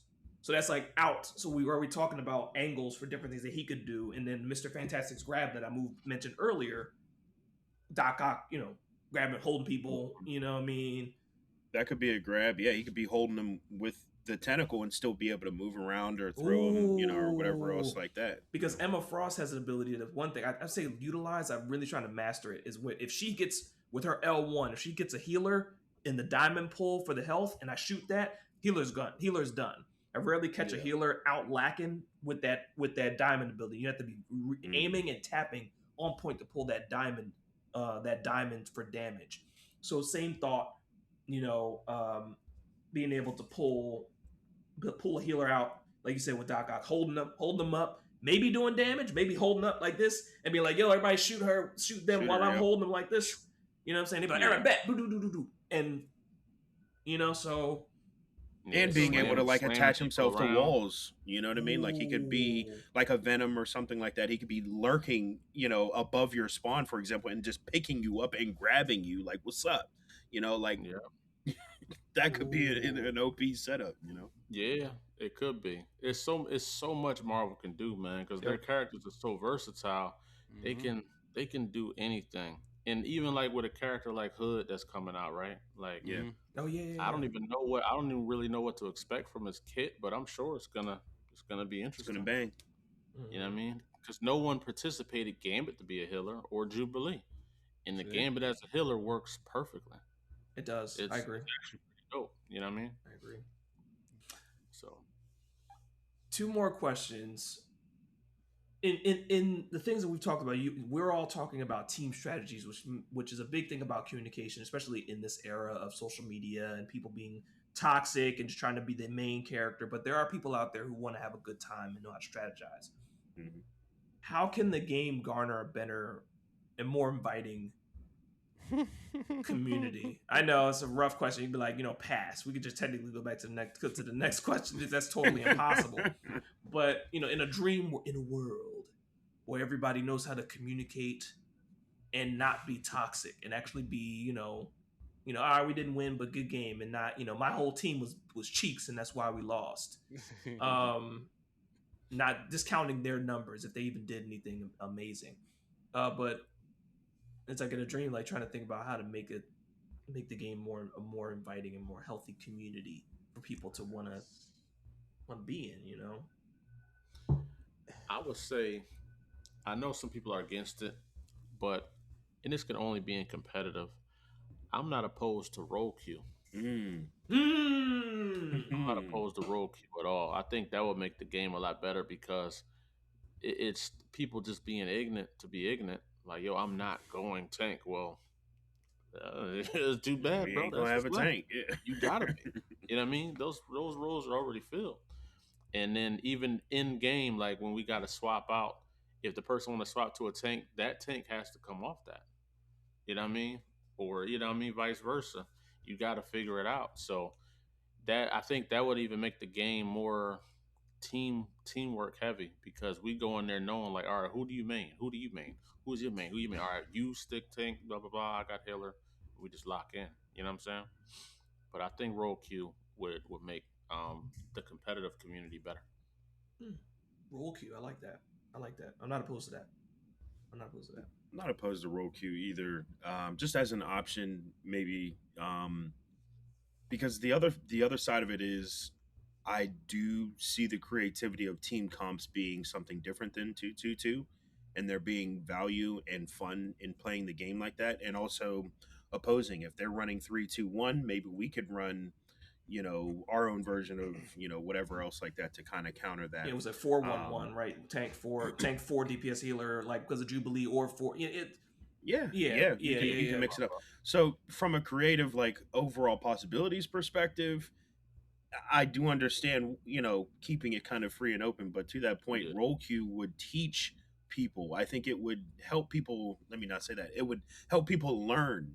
I think these specific roles more specifically.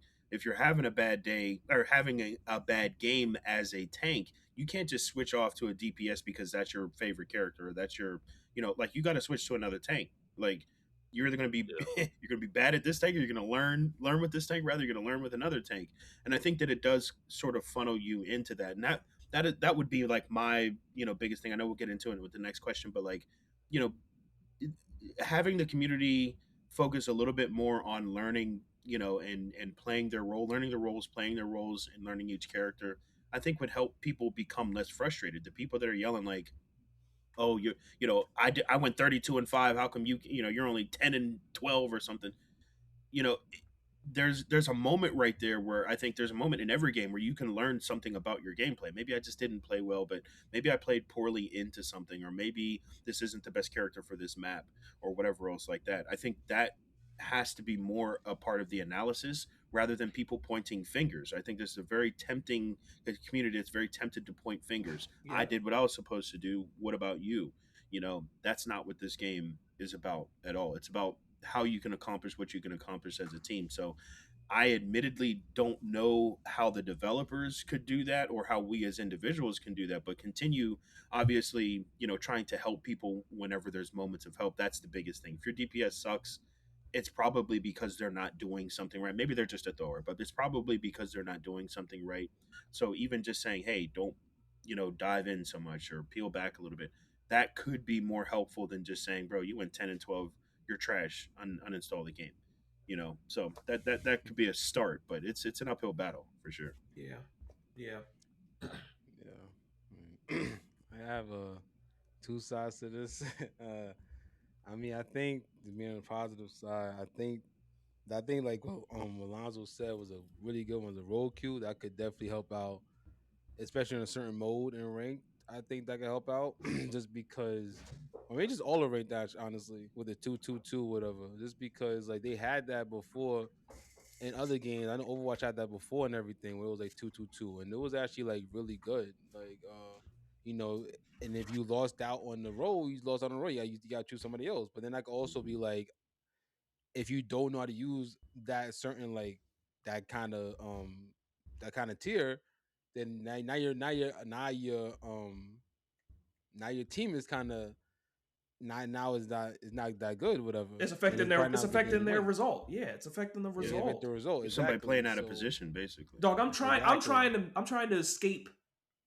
I'm trying to escape bronze. I'm trying to escape silver. I don't need hmm you trying something. See, You know yeah, what I'm saying? that's Like, the reason. That's the reason why I think that roll cookie it could work.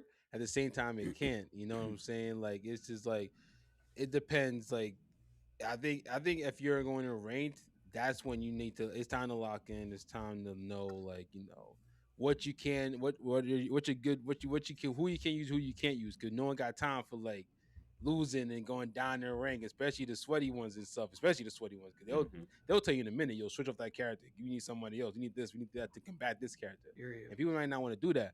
But then at the same time, that's what casual matches for. That you just Yep. play, you get a couple wins, or you get a couple L's, whatever you try to get the next day. Now the other side of me is the pessimist side. It's not gonna work because it's not gonna work. It's too many spots in this game. Like it's too many spots in this game. It's not gonna happen because like I don't care. That's why that's one of the reasons why like I stopped playing it before because like it was almost as toxic as like Overwatch when it got like the mainly sweaty ones online. It was like you know what? I'm not doing this anymore. I'm going somewhere else, and that was it. So that was both of my sides, but I think looking on the positive side, it can work. It's just that it has to be the certain modes you go into. That's when you know it's time to like lock in. Casual, you're just regular. Ranked is like, all right, now we're here to play. We're here to like really Yeah. go in. Yeah, If you're not ready for that, we're here then on get out. we're here on business. You know what I mean? Right. How you feel about if the roll queue was only relegated to like bronze, silver, and gold? Hell, Once oh, you get past that, then you got the free match. because As soon as you get the gold, they voting players out anyway. to your point, yes, So, you just took it out of my mind because why is that not? Why is blocking not available in the lower tiers? Why is it only up tiers you start being able to ban people? Why is that not a whole ranked wide option? I think guess they want to because it encourage makes it more people. competitive, right? Ranked is competitive. You're trying to escape the trenches. You know what I'm saying? Like, I what do I'm think saying? that like, but lower elo like that, like if you're in bronze, silver, gold, the players that are in that community, the overall, what do you call that, player count at those levels is massive compared to the, let's say plat and above levels. There are so many different people that fall into that category. You can come over from other games, not really knowing anything about the stuff that we've talked about today, positioning and situations and maps and all that other stuff, and you can work your way up to gold. And it's not necessarily because you're so good at the game or you're so blessed or you got carried or anything else like that. I think it's just a natural kind of flow of the way that things go.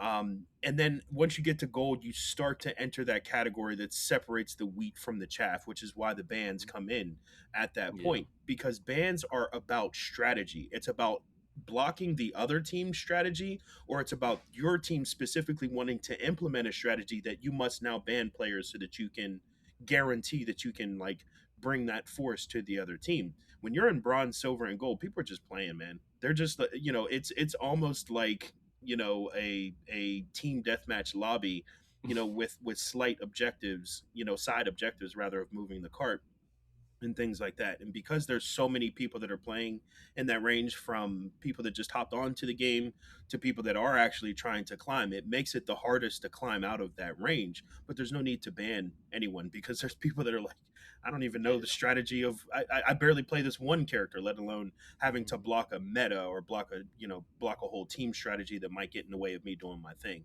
Period. I ain't gonna lie too. I think that does make sense because there's so many. It's like general pop is in that first three realms, bronze, silver, and gold. But it really, you feel that separation when you get the gold one. Like you feel that, Yeah. like you got to be good at certain people, which is why like I made it a point when I first started the game and I said I wanted to do competitive. I said I'm a master at least 2 or 3 characters in each category Yep. because luckily for me, Strange and Magneto don't get banned too often. Nope. But Thor definitely Thor gets banned sometimes. But Namor gets banned, Black Panther gets banned, certain strategists get banned. But I can always switch to one because I got multiples that I can play in different categories. So for people that are playing a game or want to get into the game, be open to playing characters you didn't think that you would play. You know what I mean? Because there's a lot of characters that their game style may just fall right into your hand. Yep. Yeah. Say about said for me, and it actually goes into my. I'll just introduce it here to say tips for new players or players that have been playing for a long time and just can't grasp who they think they want to. It's like you might think you're good at Bucky, you're not. Sorry. Practice. Practice, yes, practice. Practice, watch, And they have them, and they have a practice range. They have a practice range where you can do like what's the danger room. I did the other day, put on 3 level 9 Buckies or whatever, and I'm over here fighting for my life. You know what I'm saying? Like just trying to get my good thing up. But tips for new players or players that are playing the game that can't quite get the hang of a character they want to get a hang of. They might be good at it or whatever. They just general tips. I think Tunes, you were getting into that. Yeah. With like having have a second, have a third stringer, have your options in that category, and say, oh, I only play Bucky, and if he's banned, well, I can't play the game anymore. That's horrible. You know what I'm saying? Like, I'll say that. Be a flexible player, man. Be able to be a chameleon because you may have to change. Like, don't matter how many kills you're getting. Prime example, I was playing, some tank spots were already locked in. We got obliterated that first match. I was like a Namor, I was doing all right, but the tank position was hurting. So I switched to tank. We won the game. But you never know, like, you know what I mean? You never know. So just being open to be flexible, to know other characters and other roles. I know most people really frown upon being a strategist or a healer.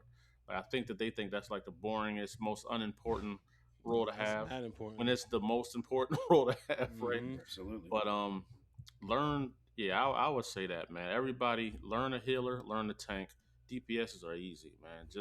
You just pick who you like to kill with. That's it. Right. You know what I'm saying? Pick your kill style. But learn a healer. Learn 2 healers, 2 tanks, and you will be valuable to any team you could be on. Those positions. Learn who you could be valuable with, and that's it. I heavily agree. Having a diversification of heroes is majorly important. When you get into ranked, it's not just about your player potentially being banned, but just that point that Lonzo brought up. There's a situation where your team is going to be lacking in some kind of category. And having a breadth of characters that do different things just helps to just have them in the different categories, like you said. But have a character that you can apply pressure with offensively. Have a character that's a protector. Have a character that you're really good at burst healing with. Have a character that you're good at stopping the dive. A healer that you can defend against the dive with. So when you're thinking about diversifying that kit, think about not just having different players on your roster, but think about what that player does well, having those different effects. You know, if you're getting whooped in one type of way, you can switch to a different effect, not just a different character, but you can have a different impact on the game by swapping characters, which I think is super important. And don't play ranked for a while. If you're new, don't play ranked for a while. I mean, it's just it. When I tell you, it's not. I don't think it's worth it because ranked is going to, especially for new players, going to introduce you to concepts that you don't quite understand. You know, you might be getting smacked in a match and you don't quite understand why you're getting smacked. You might be thinking, well, I just need to play better. I need to be, and in ranked, that might not be the case. It could be a wrong. So just stay away from ranked for a little while, not because you're not ready for it, not because you're not high enough skilled for it, but because you need to be able to learn what these characters do in spots. And I think quick match is the perfect place for that. If you want to use the practice range to kind of get used to things like range, how far does this, Groot whip? I mean, the Groot branch go, stuff like that is better to find out in the practice range. But in quick match, you are going to run into a number of situations, anything from bots all the way to people who are trying to lord characters. So they're very high skilled that you're going to run into in quick match. It might seem a little chaotic, but there's a lot of real game experience, I guess you could say, that's within that quick match. So stay away from ranked for a little while until you get, as Lonzo was saying, a mastery across a nice portfolio of characters. Then go into ranked, have some fun that way. Yeah, that's they definitely Lonzo and Dizzle definitely explained what you should do and everything. Um, I'm gonna say don't be in ranked until you're ready for it. When you're ready, till you're ready for it, practice, practice, practice, practice.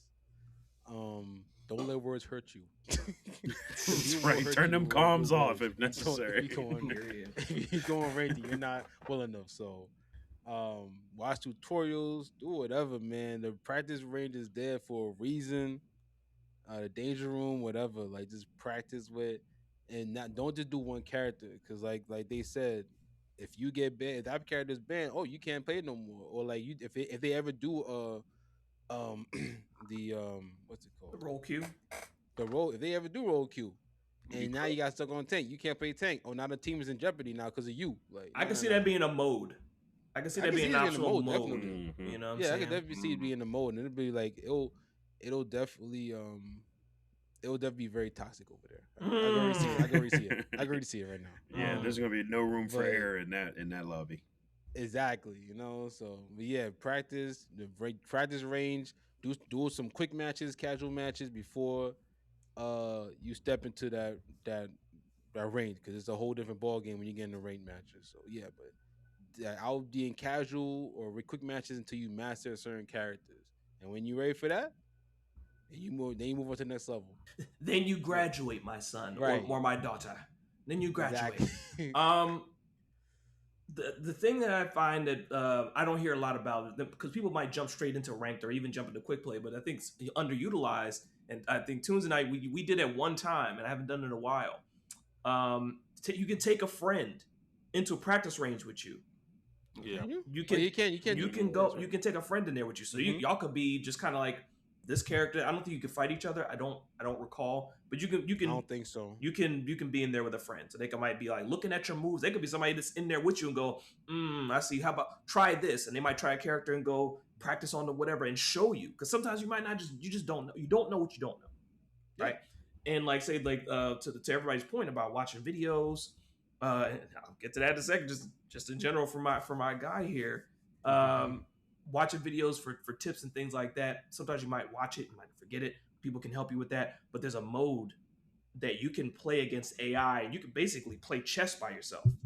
And Tunes, what I'm talking about, where you pretty much can have it where me and Tunes might fight against each other, and we pick AI bots for 5 others and fight each other on some chess match stuff. You know what I'm saying? Like, so you can, and AI doesn't do bad. You can see what AI decides to do with the move. You go, I didn't think about it like that.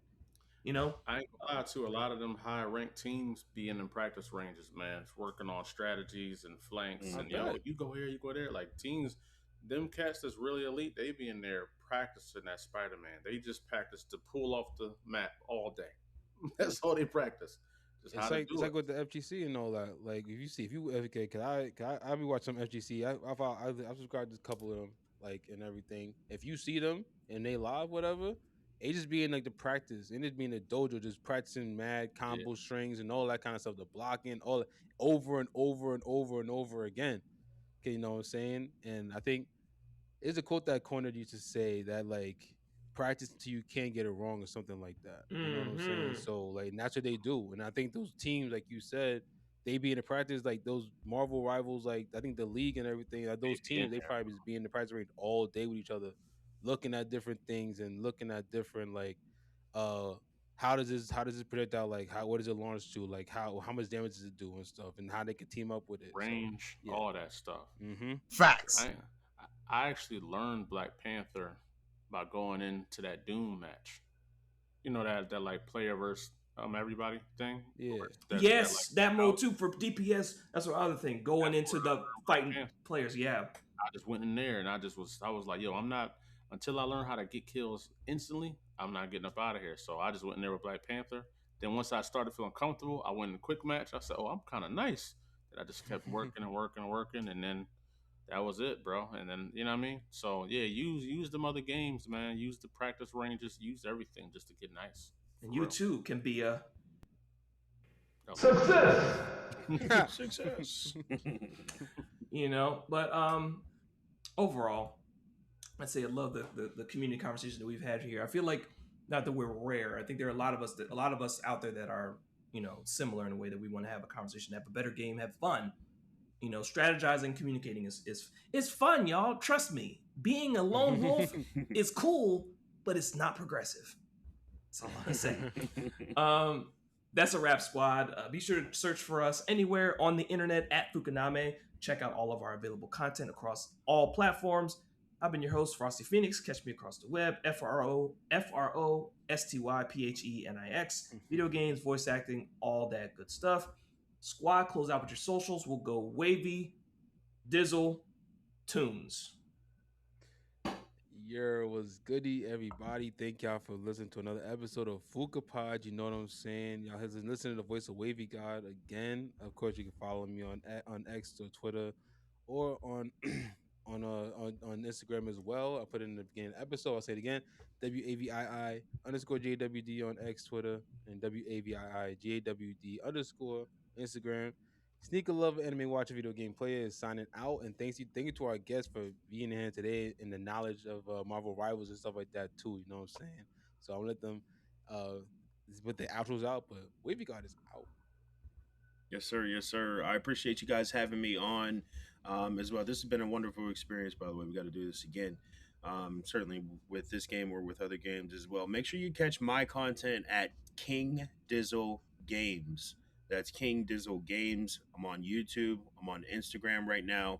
I'm working on getting on TikTok, and figuring that whole portion of it out as well. But we are up there right now. We post game guides, and we're doing a lot of what we did on the show today, which is having conversations about how to maximize value of every character. As I said, I believe every character is S tier in Marvel Rivals. So make sure you give us a follow and share also more information about tips and tricks that you have on the page. It's a community effort.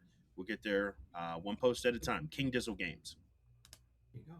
And it's your boy Lonzo Starr, CEO and founder of Concrete Comics, writer of the legendary Acolyte, Zoriel, and a slew of other titles. We got a lot of good things going on at Concrete Comics. We just dropped a lot of new graphic tees. We got 3 of them out right now that you guys can get. We got a new book, The Underneath, that's available on the website. Solar books are going out to the backers from the Kickstarter, so that's coming to the website. We got an announcement about a new Acolyte book, and we got a K-Way weekend coming up as well. Yeah. So, just lock in, man. Make sure y'all follow us on IG at Concrete Comics, spelled with a K, Concrete Comics, on Facebook, IG.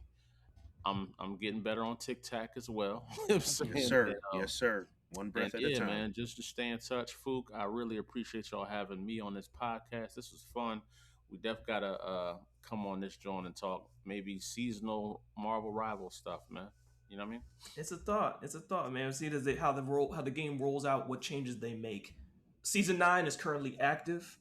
We'll see what the future of the game holds, and we'll see if some of our character predictions are right or wrong.